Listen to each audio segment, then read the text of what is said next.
নবী করিম সাল্লাল্লাহু আলাইহি সাল্লাম বিড়াল সম্পর্কে বলেছেন, ফাইন্নাহা মিনাত তাওয়াফিনা আলাইকুম আত-তাওয়াফাত, বিড়াল তোমাদের বাসাবাড়িতেই থাকে, এইজন্য তার ঝুঁটাকে তিনি হারাম করেন নাই। বিড়াল যদি কোনো কিছুতে মুখ দেয়, তাহলে কুকুর মুখ দিলে যেরকম হারাম হয়ে যায়, নাপাক হয়ে যায়, বিড়াল যদি মুখ দেয়, বিড়ালের ঝুঁটা কি হয় না, নাপাক হয় না।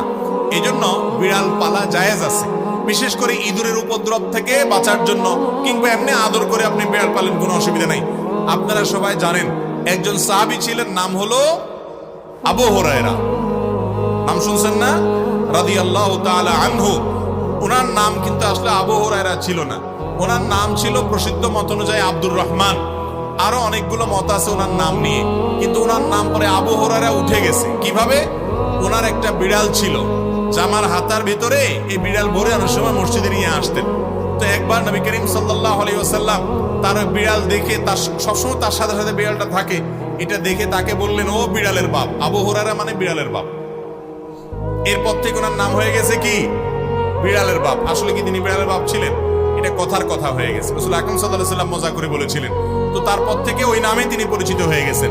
তাহলে তিনি যেহেতু বিড়াল পালতেন, নবী সাল্লাল্লাহু আলাইহি ওয়াসাল্লাম দেখেও বরং রসিকতা করেছেন, কোনো নিষেধ করেন না। তাহলে বোঝা গেল আমাদের বাসা বাড়িতে বিড়াল পালা কোনো অসুবিধা নাই।